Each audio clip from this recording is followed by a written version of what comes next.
Meet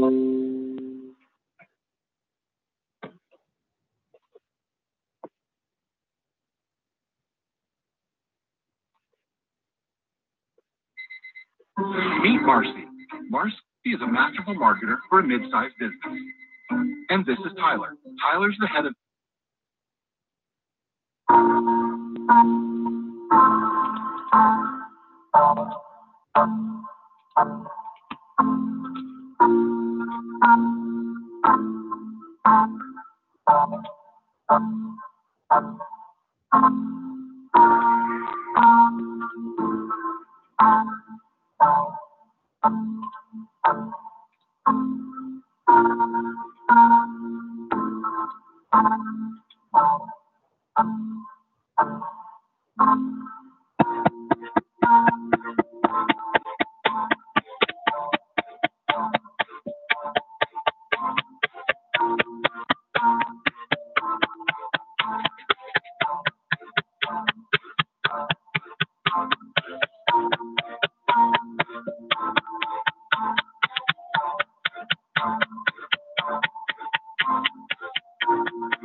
All right. Good morning, everybody. Early morning crypto talk. Bitcoin. Brandon here from Los Angeles, California. Thank you for joining us on this Wednesday morning. Go ahead and type in the chat box where you're logging in from. Let's see. Who do I see so far? Mahfouz. Welcome, Mahfouz. Stan Williams. Darnell Abram. Marty. Court. Gerald Gardner, Elvis Lofty, Ray Fountain, Shauna Ross. As a disclaimer, I'm not a licensed financial advisor to be dispensing financial advice. I read the news, give my opinion, share suggestions, and it is up to you to make an informed, intelligent decision. See Bouger, Emma from Nigeria. There's 4 rules I live by in the crypto space to have success.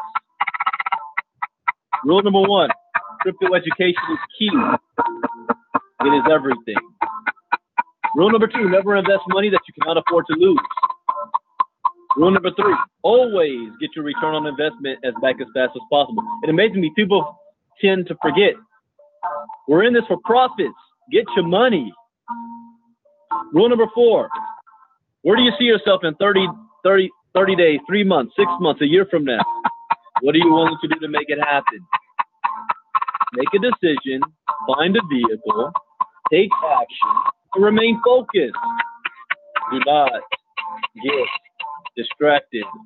I'm looking at 3 messages in my inbox right now from 3 people who want to pitch me on something different. They may be good opportunities, but I'm watering my grass right now. Now, this isn't going to guarantee you success, but it will at least help minimize your risk. And that, ladies and gentlemen, is the most that we can ask for. All right, let me go ahead and hit on my share screen.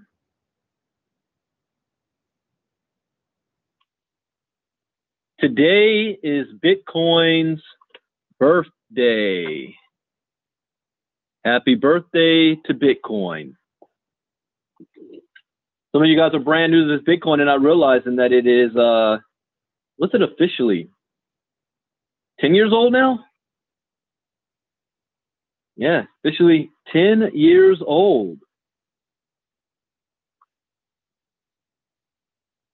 And this is fitting because Bitcoin is also at the very beginning stages. It's like the internet 20 years ago. So let's cover, I'm not going to cover that one just yet. I want to cover this one first. Leading VC investor dismissing crypto is like dismissing internet in 1993. So whenever you hear critics running their mouths, and I cannot wait till the day, and I know what's going to happen. I cannot wait till the day I am on stage somewhere debating a critic.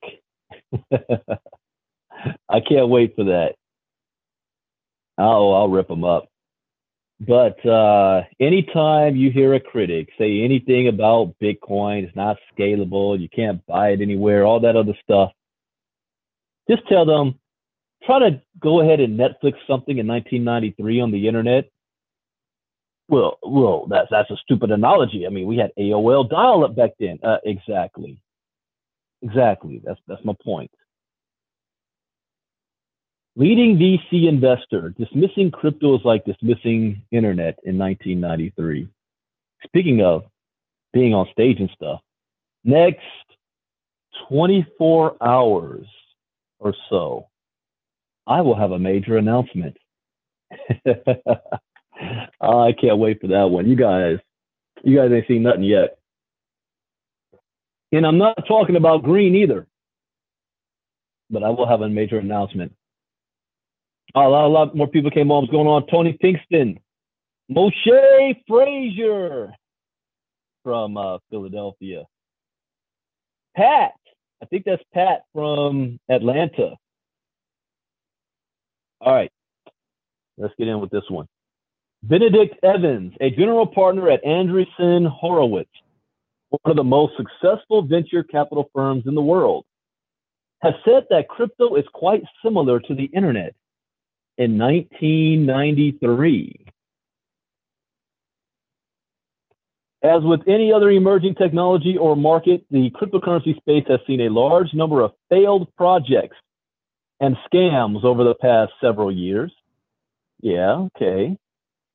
However, according to Evans, if investors focus on the failed projects and fraudulent operations in the exponentially growing cryptocurrency sector, it would be like dismissing the internet in 1999 based on the lack of progress of Usenet, Toolcat, and Boo.com. Have you guys ever heard of that?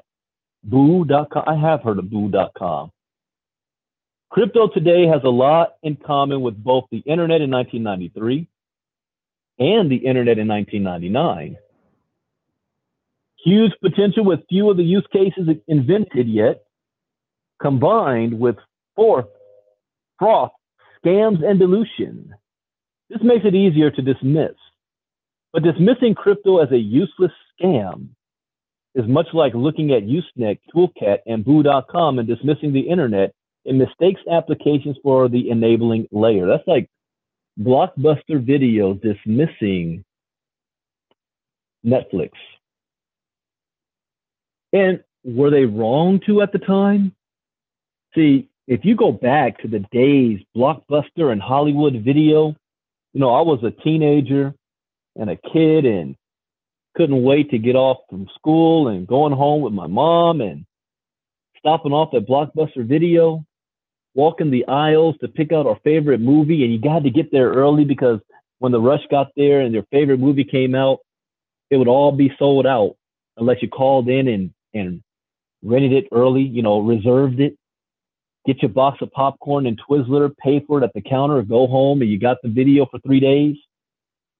Drive by on your way to work on Monday morning and drop off the video in the Dropbox. You guys remember those days? Like it was a whole long time ago. I remember it like yesterday. And then this little thing called Netflix says, hey guys, you don't have to go all up in Blockbuster like that and fight for your favorite movie. Just order it online and we will ship it to your mailbox. And people said, what?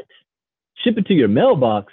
You mean I got to wait 3 days to get a movie I want? I want to watch a movie right now. That's what's Blockbuster's thing against Netflix. They said, why you want to wait 3 days? And you know how the mail is. By the time you get it, that CD is going to be cracked. Forget about stupid Netflix. People like the experience of Blockbuster. And Netflix struggled in the early days because they were right. There was sometimes long delay, or movies get lost in the mail, or it would arrive and it would be cracked. And they struggled. And then they turned around and went to Blockbuster and said, hey, we're struggling. Let's combine forces. We'll give you 49% stake in our company. You know what Blockbuster said? Get the heck out of here. We're king right now. We're not trying to hear you. Take your stupid little videos in the mail and go home. Yeah, how'd that work out? This is where you got to have some vision, some foresight. You can't look at things at the end of your nose. And I have a big nose too. I look further beyond my nose. I'm always looking 6 months, a year, 5 years down the road. Everything that you do today, you will see the benefits of 3 months from now. And that just went over some of your heads. I'm going to repeat that. Everything you do today, you see the results of 3 months from now. But we're in crypto, so I need to revise those numbers. In crypto, everything you do today, you will see in 30 to 60 days from now. 30 to 60 days. When I began my crypto journey and I was dead broke, literally, I knew I only needed 60 days. Whenever I put my head on something and go to work, it's game over. So I knew I only needed 60 days. 30 days later, everything turned around. 60 days later, it was just sick. We're in crypto now. All right, got off track there. Let's get back to this article here. Emerging technology is disguised as inferior technology. Yeah, I mean, that's I don't understand why people think of that. They realize, oh, you can't do anything with Bitcoin. I mean, I went to the grocery store and I couldn't. Hold on, I got my gardener right outside my door. What's happening, Miss New Orleans? You know who I'm talking about. All right. So I hate the argument that people use that it's still so brand new, but because it can't do certain things, it just must be dismissed. I mean, I hate that analogy. That's just makes no sense to me. Just like I'm very sensitive with people who speak a different language. And Americans are so arrogant with this. And when you have somebody that's speaking English, and English is a second language, and they're barely able to communicate, but they can a little bit, and dumbass Americans or arrogant ass Americans turn around and act like that the person that's speaking to them has less intelligence or isn't as smart because they can't express themselves properly in English. And I'm like, you do realize that they know 2 languages. Why don't you try to express yourself in their language? See how you sound. Give them time to get caught up. It's the same case here. So Benedict Evans tweeted, Crypto today has a lot in common with both the internet in 1993 and the internet in 1999. Huge potential with few of the use cases that have been invented yet, combined with fraud, scams, and delusion. This makes it easier to dismiss useless and a scam. Previously, Ben Horowitz, a legendary venture capital investor and the co-founder of A16Z, emphasized that one deceptive aspect about emerging technologies like crypto and mobile phones is that in the beginning, emerging technologies seem significantly inferior to existing technologies. Hence, due to the discrepancy in efficiency and practicality between emerging technologies and existing solutions, it is easier to dismiss newly created technologies on the premise that they are dominated scams. In a new market, investors often try to rush in to invest in every new project to catch the bubble. Several cryptocurrency projects reached multi-billion-dollar valuations in late 2017, as the valuation of the cryptocurrency market reached $800 billion. But Evans explained that as the market matures, more mainstream use cases will emerge, and technologies employed by projects in the sector will drastically improve. Yes, that's true. Looking at crypto and only seeing the scams is like looking at the internet in 1999 and only seeing the bubble. Looking at crypto and seeing no use cases is like looking at the internet in 1993 when the web was 3% of traffic, said Evans. You know what? That just lets me know that this is going to be a new quote. You know, I like to save quotes. These things pop up and can be very, very valuable to use in the future. In fact, I might put a, good grief, man, Alberta, you're calling me right now? Right when I'm doing my live? I know he just got off the phone with Mike. Give me a second. I need to let him know because this is an important phone call. But I am in the middle of doing crypto talk. So he is going to have to wait. Let's see, where do I want to put this quote here? Cryptocurrencies are secret weapons on the front lines of the cryptocurrency wars.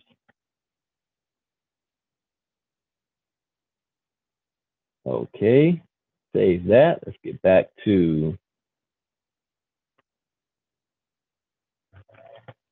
and I need to use it. This was a very, very important phone call, and he just happens to have to call me right now.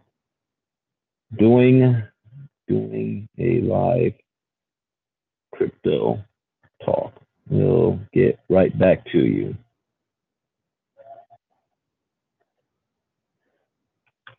Yeah, that's part of the good news that I'll announce. I might announce it today, you know, how that phone call goes. All right. In regard to the popular argument against cryptocurrencies that they have no clear use case, Evans stated that in 1993, there was not a sufficient reason for a mainstream use case utilizing the internet. That's true. And by the way, guys, if you like listening to my crypto talk, make sure you hit the like button.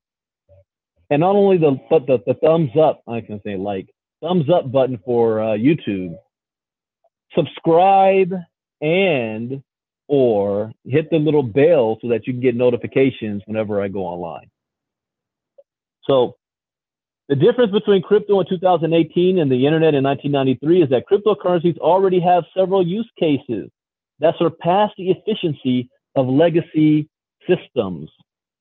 For instance, as a cross-border payment method, it is substantially cheaper to send a Bitcoin payment than rely on banking systems, as seen in the settlement of $194 million worth of Bitcoin with a 1 cent fee or 10 cents fee. Okay, no mainstream use cases. There was no reason for any normal person to use the internet in 1993, which was why no normal person did use it. And the thing that changed that the web barely existed, we had a capability. Crypto is still in its infancy. You guys realize that? Crypto is still in its infancy. In Philadelphia, we had a packed house.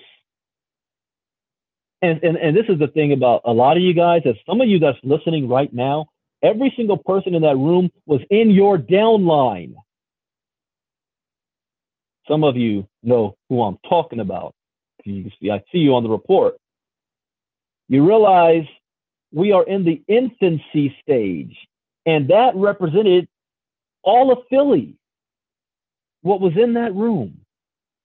And we had people that came from Delaware, from New York, from Atlanta, other parts of Pennsylvania, from Virginia, North Carolina, someone as far as Morocco. We are at the infancy stage.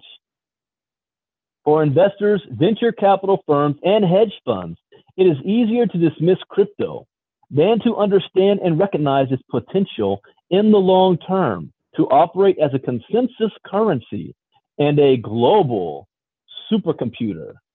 A global supercomputer. But if crypto does achieve mainstream adoption, investors that did not consider the potential of the technology will be left out. As seen in the case of the internet in 1999, how many of you would have wished you would have invested in Amazon in 1999, Facebook, Alibaba, Microsoft, Apple? What would your life be like if you invested in those companies at the beginning? All right, now for the birthday. Bitcoin turns 10. Inside the journey of radical. Okay, we're going to get a history lesson here. So sit tight and take some notes. We're going to go through the history of Bitcoin. You're about to learn something here. I'm excited because I'm gonna see if I learn some more information. Okay. Inside the journey of radical idea to $100 billion market.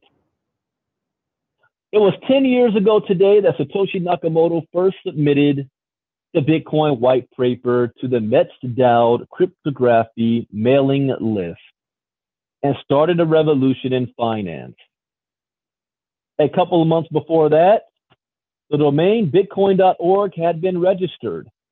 One of the first to interact with the world's premier decentralized cryptocurrency, all new concepts at the time, was and still is a suspected Satoshi, Hal Finney. Although Finney was not the first to respond to the post. Finney wrote, I also do think that there is potential value in a form of unforgeable token whose production rate is predictable and can't be influenced by corrupt parties.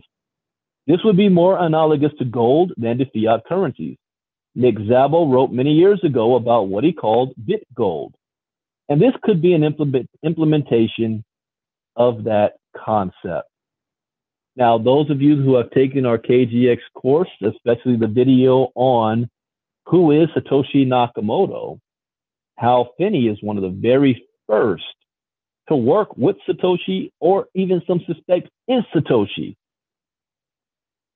So when he says something, you might want to pay attention to it a little bit. No one in these early conversations lets on that they have any idea what is to come. Several concepts are still years away. The project is at first to create a form of digital cash. In December, the very first version of Bitcoin lands on sourceforge.net. At the time, the most popular way to share open source code. GitHub, having only been founded earlier that year, on January 9th, January 98th. Version 0.1 is released with a graphical interface, which aids those who speculate it could not have been built by a single person in such a short length of time. Because first of all, it wasn't. It's not like Bitcoin just out of nowhere popped up. This is decades in the making. They were just waiting for the technology to be here. That's all. like 15 years after the internet. The technology just wasn't there yet. The first block mined on January 3rd, 2009. The first block is mined by Satoshi Nakamoto himself. The rewards of this Genesis block are unspendable. Nakamoto utilizes a feature, the blocks, which allows a miner to embed a tiny bit of data into a block to include a headline of the day.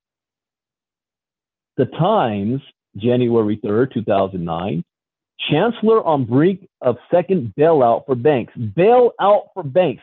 Remember the time. This was the financial collapse of 2008. And all the governments were doing at that time, oh, we got to bail out the businesses. We got to bail out the banks. Businesses that were too big to fail. Remember those times? Everybody lost their jobs, or 401ks, or homes, or mortgages. So the very first block that was mined had the news of the day. Chancellor on brink of second bailout for banks. Satoshi also mined the next block. Receive the reward at the address. You see that address right there? You can actually look at it. I will click on it for those of you who never have. Oh, I should have did it the other way. Man, I just messed up. Hold on a second. Should have opened in a new tab. Anyways, I'm not going to go through all that. Let's go back. You can click on that link. I'll open up in a new tab and come back to it. That was the very first Bitcoin wallet that received Bitcoin. Those of you that's mining Green X, you need to understand how valuable of a position you sit. Imagine mining Bitcoin at the very beginning. And people, that's like somebody saying, well, I just spent $3,000+ for a Bitcoin machine. How much money am I going to make? Wrong question. The right question is, how many coins are you going to mine? The money you make is relative. It depends on when you decide to sell. I emphasize, when you decide to sell. So different people are going to make different amount of money on the same amount of coins because they decide to sell at different times and different amounts. Someone might sell 25%, some 50%, and I guarantee somebody out there is going to lose their freaking mind and sell all 100% of their coins because they think they just made 70 grand. And then they're going to kick themselves 2 years from now when they realize, let me stop right there. Anyways, you might notice that people have sent that address nominal amounts of coin over the years, likely as a tribute to Satoshi. Now, I'm not, I appreciate you, Satoshi Nakamoto, but you ain't about to get none of my Bitcoin. Here's that address. This is the wallet. This wallet currently has 50 Bitcoin in it. Oh, no. That's the first deposit. 50 Bitcoin. Man. Somebody sent Bitcoin on October 27th. Are you serious?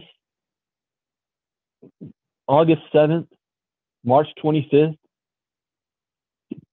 Satoshi don't need any more of your money. Stop kissing his ass or hers. Well, we find out at the Crypto Invest Summit that Satoshi Nakamoto might be a female. How about that? All right. Let's see. Interestingly, most of Satoshi's coins have never been spent except to test out the software. Approximately 1.1 million coins remains unspent of his massive fortune. He's sitting on 1.1 million coins. Imagine if Tim Draper's correct, billionaire Tim Draper, and that Bitcoin at one day is going to be $1 million per coin. And he has 1.1 million coins. How much is that?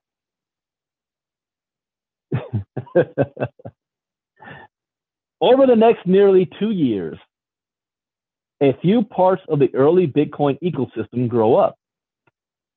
Perhaps the most important part of said ecosystem at the time is BitcoinTalk.org, where Satoshi frequently engages in important and sometimes heated discussions with other cypherpunks and people interested in digital money.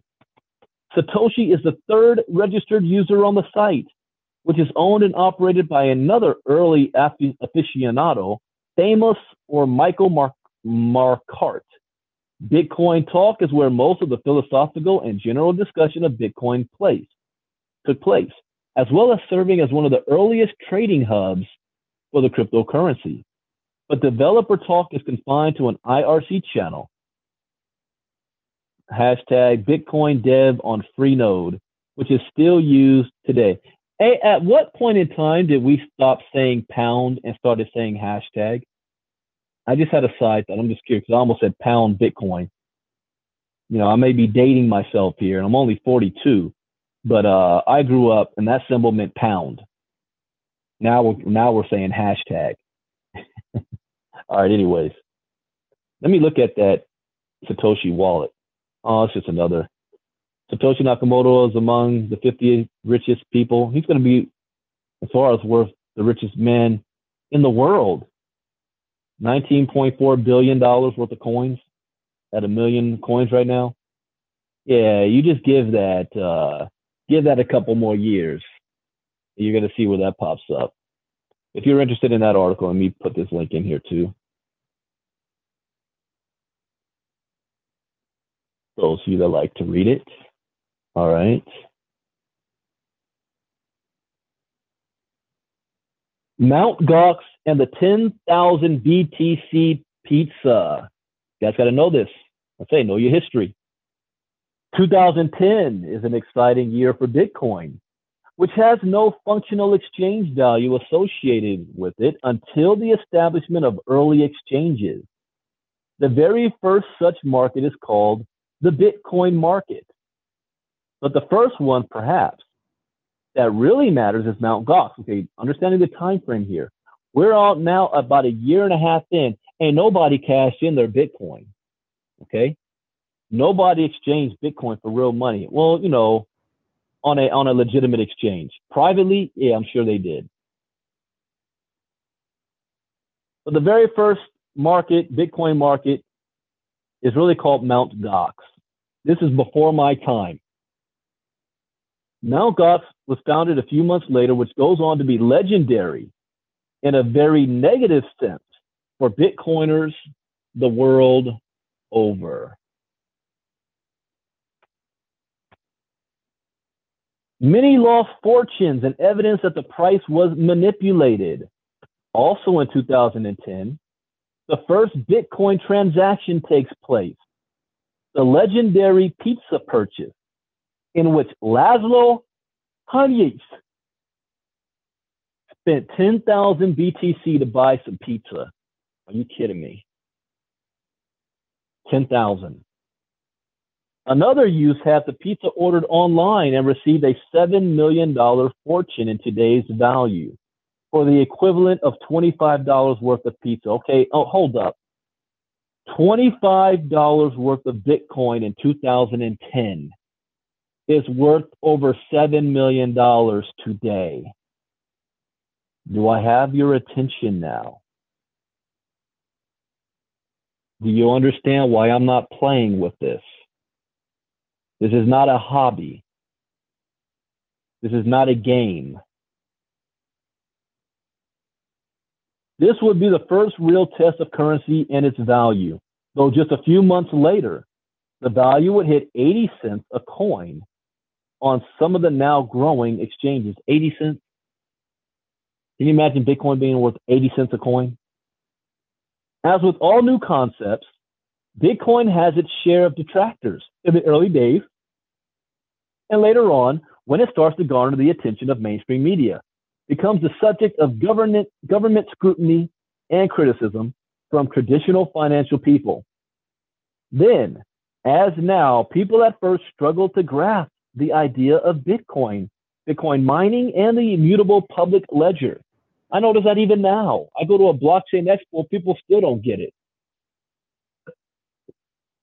Although I will say, at the Crypto Invest Summit last week, a lot more people in the room did have a better understanding, but it was a small crowd. This was the LA Convention Center in a city of 8 million people.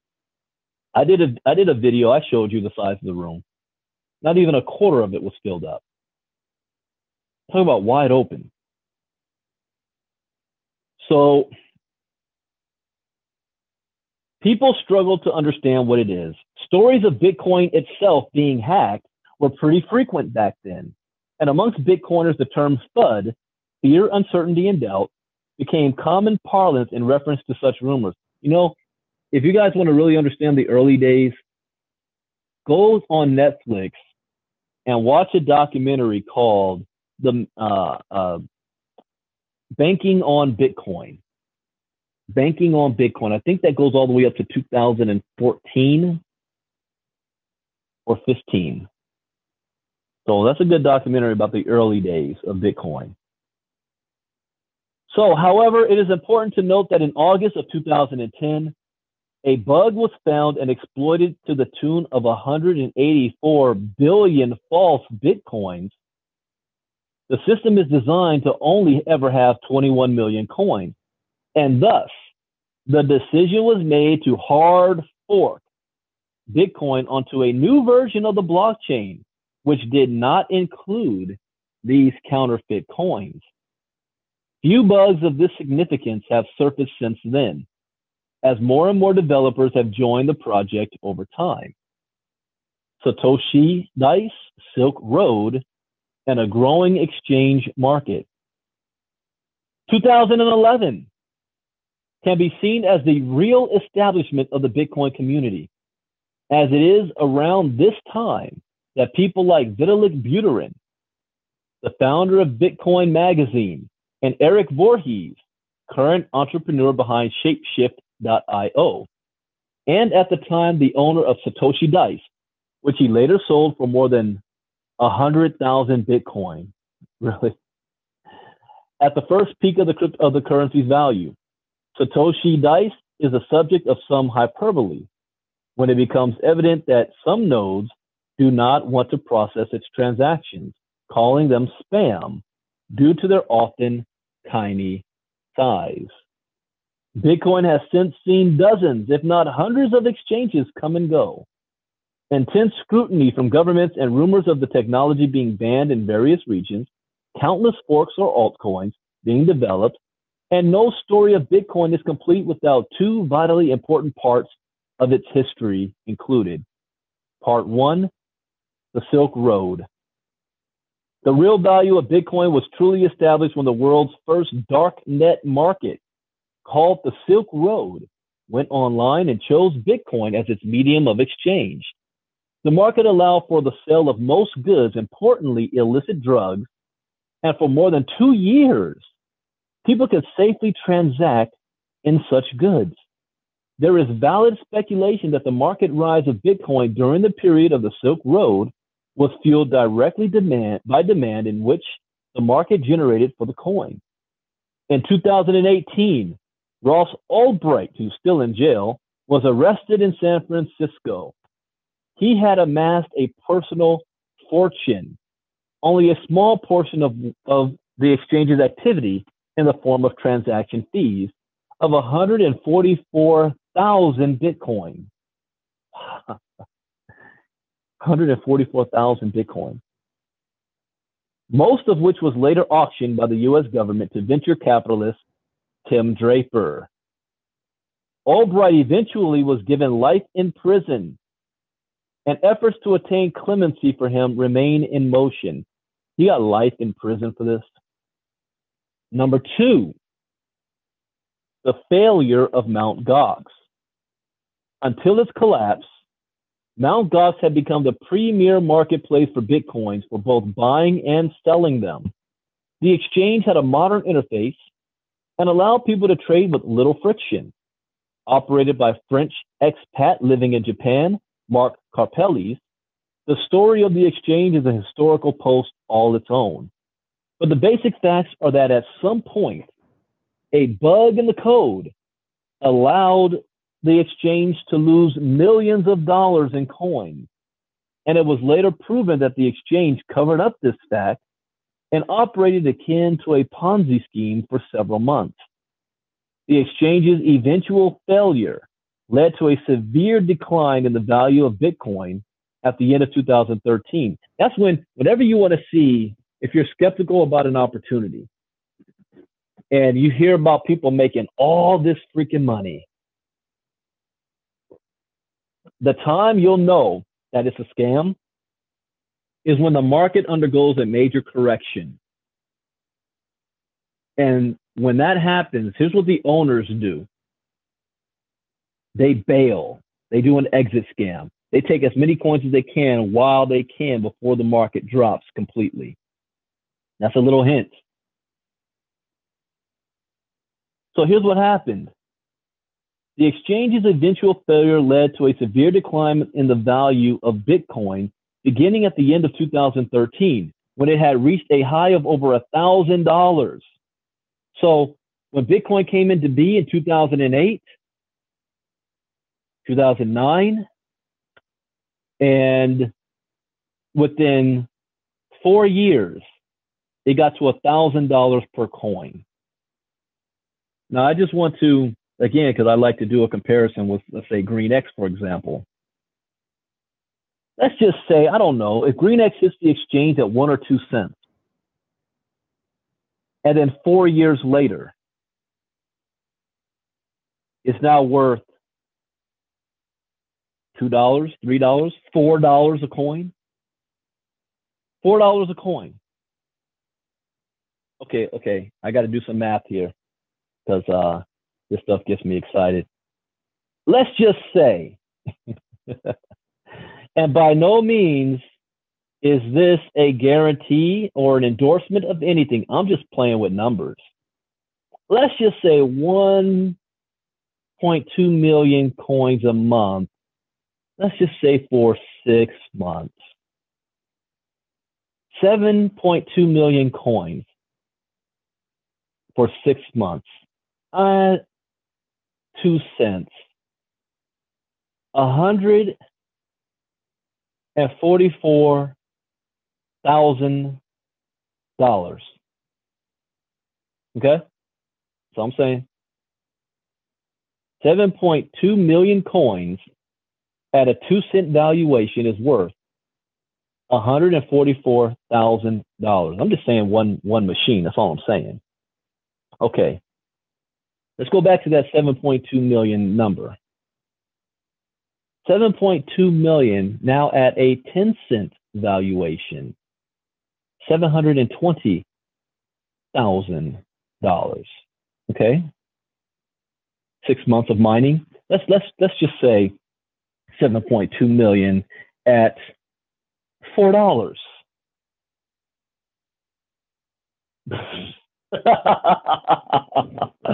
Oh my goodness. I'm not saying that is going to hit $4. I'm just saying, let's look at past history here. You know, when I showed this to Diana and I was sharing with her how to read this chart, how to understand the coin market cap, how to be able to have a very good, somewhat accurate prediction of what coins are going to do on the price. And here's what you do. You always look at this number first. When we looked at this 3 days ago, it was at 210 billion. So the market lost $7 billion in the last couple of days. Bitcoin dropped from 64, almost 6,500 to 6,340. But let's look at Ripple. 40 billion coins right now in circulation. When you look at green, 50 billion coins ever in existence, 12.5 billion in the first 6 months, 25 billion in the first year. 25 billion. All right. What's the price of Ripple right now? 0.44 cents. Okay. What was the price of Ripple when it first got started? Well, let's take a look. When Ripple first, I know I'm going off on a tangent, but I'm proving a point here. Come on, computer. Okay, we go all the way back to 2014, and we're talking about half a cent, half a penny, not even one full penny, half a penny. And then let's look at the height.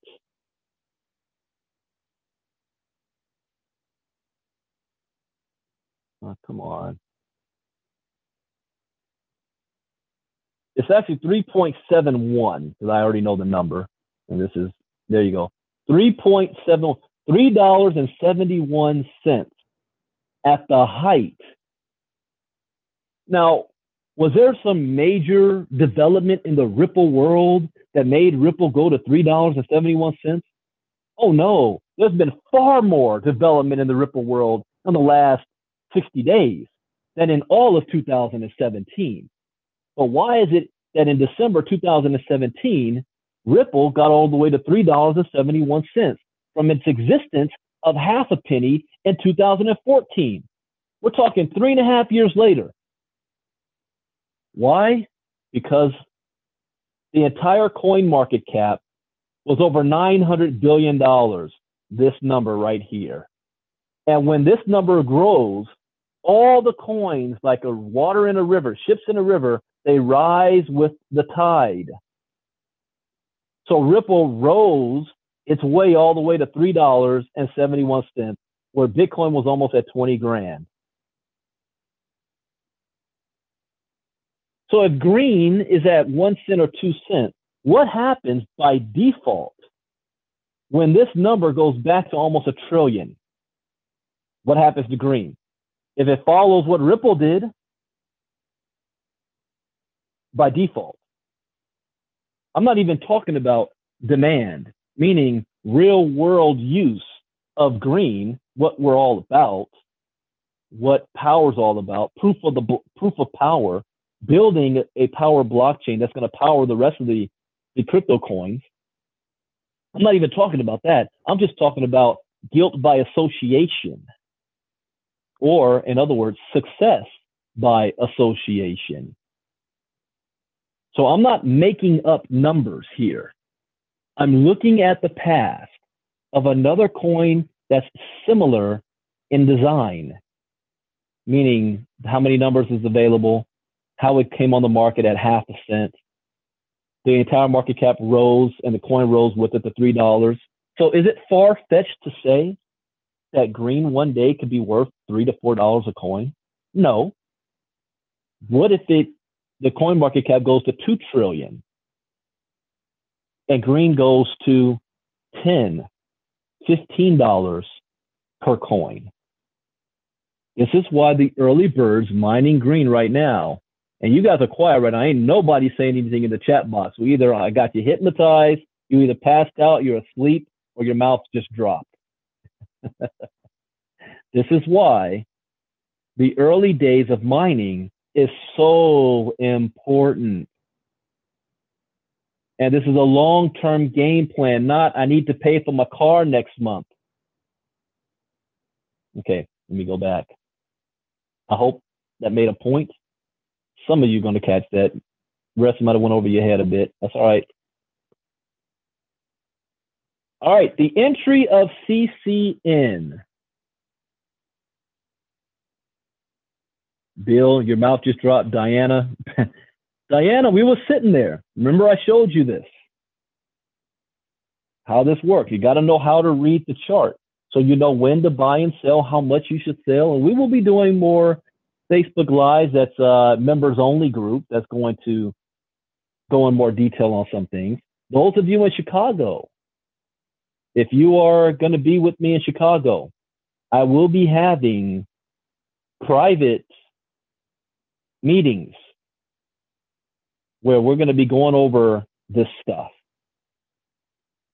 and preparing for 2019, not only with KGX, but also our own personal portfolios, green, we're going to have some private moments there. So you got to be in Chicago, though.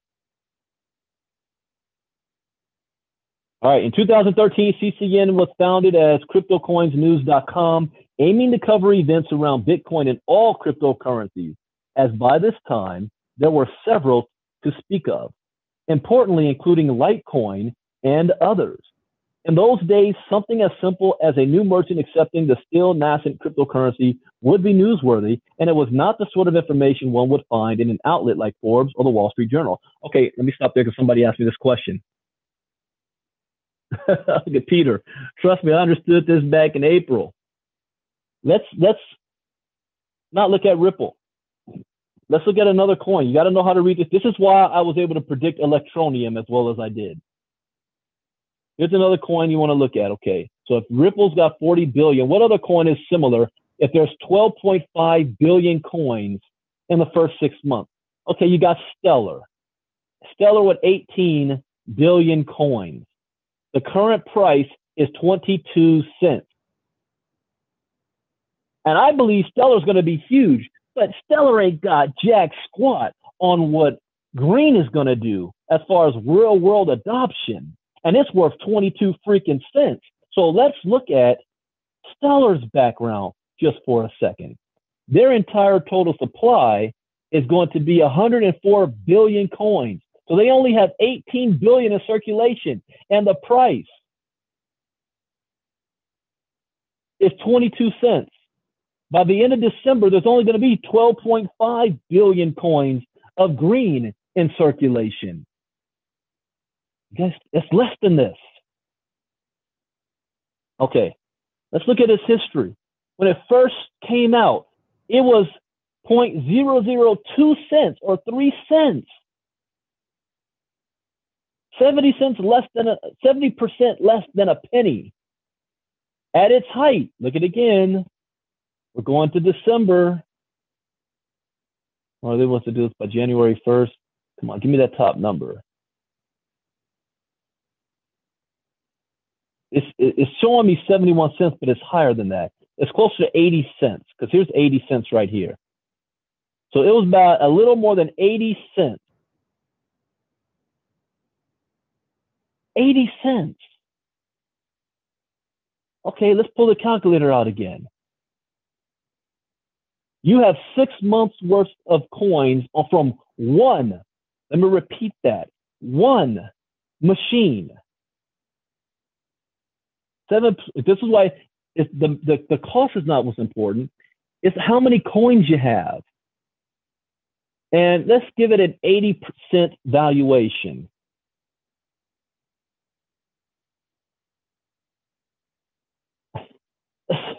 That's $5.7 million worth of coins from one machine at 80-cent valuation. What if you had 10 machines mining for 6 months? That's $57.6 million. Do you see why I say I am here to become a billionaire, not just to walk off my job?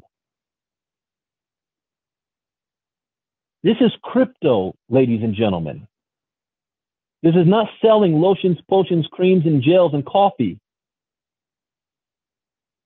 Selling the greatest and latest blueberry juice from the farms of Alaska, where it's most pure. This is not wrapping your body up so that you can lose weight. This is not auto ship every single month. This is not the latest hype because a guru came into the space. We're talking an investment into an asset that has nothing to do with any network marketing company. This is crypto. 10 machines doing about 40,000 coins a day for 6 months at an 80-cent valuation. Let me do that. Nah, I'm going to stop right there because some of you guys aren't going to, I'm going to get in trouble later. Someone's going to say, Brandon said I'm going to make $50 million. No, I didn't. I didn't say that. All right.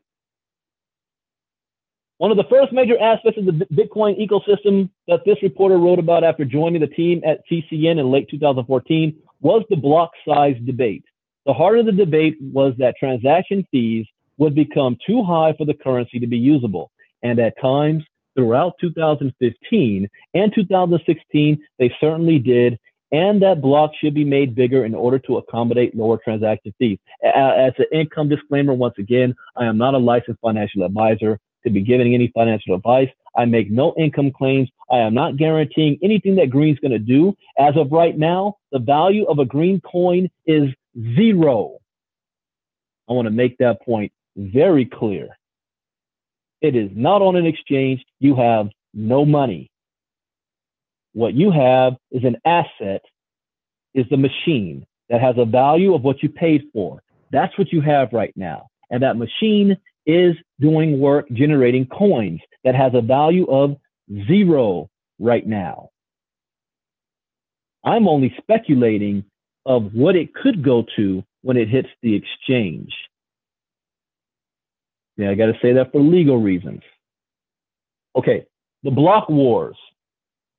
The polemics of this legendary technical debate eventually led to the first successful fork of Bitcoin, Bitcoin Cash, which can at least at first be seen as an effort primarily of Bitcoin millionaire Roger Ver and self-proclaimed Satoshi Craig S. Wright. Now, if I'm ever going to have to choose teams, I'm going to be on Team Roger Ver more than Team Craig Wright. And I don't have the time to go into why. I just don't trust Craig Wright. Several other attempts were made prior to the introduction of Bitcoin Cash, including Bitcoin Classic by Gavin Andresen, without whom the story of Bitcoin is also not complete. Andresen was one of the earliest contributors to the code and participants in the community. He later adopted the view that block size should be adjusted as technology had progressed since the introduction of Bitcoin, such that blocks larger than 1 MB could be processed by the vast majority of network participants. Okay, I got to break this down in layman's terms because this can go over many people's heads. To understand the debate between Bitcoin and Bitcoin Cash is like understanding the debate of the U.S. Constitution between strict constructionalists and revisionists. Well, I'm not using that term revisionist. Those who look at the Constitution as a living document, meaning that as we move on in society throughout the ages, that the Constitution also needs to be able to be flexible. When the Constitution was written, there were no airplanes, there were no automobiles, there was no internet, there was no technology, there was no cell phone, there was no printing press, all this other stuff. Wait a minute, yeah, there was a printing press. So it would be almost insane to be governing ourselves laws that was written almost 300 years ago. So you have that side, and then you have the strict constructionist that says, no, we will always interpret the Constitution word for word as it is. Problem with that is, during the time when the Constitution was written, they didn't believe African Americans was a full human being, 2/3 of a man. They didn't believe women had a right to vote, that women had any place in society outside of having children and cleaning up the house. So, I mean, it's common sense that as things change, the rules need to change a bit. So that's kind of what these guys are saying. They're saying, yeah, Satoshi Nakamoto, you know, you want to go along with exactly what he put down on paper as like it's God's word, but technology is going to change. You can't foresee what this is going to turn into. Scalability has got to be there. 1 MB ain't going to be enough. So I want to make sure you're with me here. I got to break it down in layman's terms. If I'm ever on stage, this is why I do Bitcoin boot camps. not just to preach and teach about what Bitcoin is. You can get that off the internet. You can get that from any nerd convention with a bunch of clowns on stage talking of internet code that you don't understand. What I bring to the table is why you should care in the first place, what it means to you, how to relate in your life. You following me here? So let me finish. At the time, it would have been insane to predict an average moving price of Bitcoin at more than $5,000, or that the premier exchange, today's Binance, would be powered by an Ethereum smart contract token. Ethereum itself was not even heard of yet. Exactly. How the times have changed. Can you imagine back then if someone were to tell them, yeah, a Bitcoin will be worth $5,000 per coin? They would have lost their freaking mind. You know how excited they got when it got to 14 cents? They had a major sell-off because it got to 14 cents. And then when it got to $100 a coin, they really lost their mind. If Bitcoin dropped to $100 per coin right now, people would be jumping out of windows. And I don't mean to say that in a comical way. I'm just, because it's true. Some people would. So Ethereum itself was not even heard of yet. How the times have changed. Tokens provide as much news as anything else in today's crypto world, and millions, rather than the dozens of thousands of people, have an active interest. Do you know that there is more Bitcoin wallets out today? And if every single one of them wanted to have one full Bitcoin, there's not enough Bitcoin to go around. That's right now. And market penetration of only 8% in the United States. That's why I say you need to have at least one full Bitcoin. Get it now and stash it away. Forget you have it. What will the next 10 years bring? One thing that has stood the test of time: Bitcoin's dominance as the most valuable cryptocurrency or token on a blockchain. Will the Bitcoin killer ever truly emerge? No. Time will tell. No, it won't. The emergence of Ethereum and other smart contract platforms has brought a whole new chapter in cryptocurrency. And as time goes on, we can only marvel at the breadth and artifice of the movement started 10 years ago today with a modest proposal on a little-known cryptography mailing list, the white paper of Bitcoin. And if you have not read that white paper and you consider yourself a professional in crypto, you're a poser. All right? You're playing around. For those of you that don't like to read, I actually recorded myself reading the white paper. Look it up on YouTube. Just type in Bitcoin white paper Brandon Ivey. It'll pop up.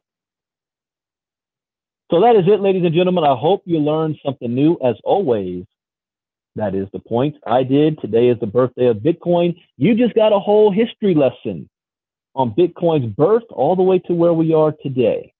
My personal opinion, and again, this is my personal opinion. Bitcoin itself will never go away, but I do not think it will be the world's one currency. I think Bitcoin is going to be the digital version of gold. It will be a store of value, like real estate or gold, precious metals. That another coin will emerge that will be that day-to-day use value that everybody will be using to buy and sell and transact and stuff. And then when they want to save, they're going to put their money in Bitcoin to save. What is that other coin going to be? I don't know. It could be Bitcoin Cash. It could be Litecoin. Ripple is trying hard to be that coin. I saw an article where the CEO of Ripple is saying that Ripple is going to be the next Bitcoin 2.0. I'm going to make money off of it, but I'm also going to always be looking at them with a side eye. I'm going to be skeptical because it is controlled. There is a governing board behind them. That's why Bill and Melinda Gates are behind it. That's why IBM's behind it. That's why the banks are behind it. It's not cryptocurrency in my view. Ripple is digital currency as far as I'm concerned. But that's only my opinion. And that's a debate. If you ever go to these blockchain expos and you see these Bitcoin nerds squaring up on each other, it's funny to me when they step up to each other. I think I want to get my popcorn and sit back and watch the nerd slap fight. I wish somebody would try to rush up on me at a convention like that. That would be funny. But anyways, I hope you guys learned something new. Chicago, November 17th, I'm all business.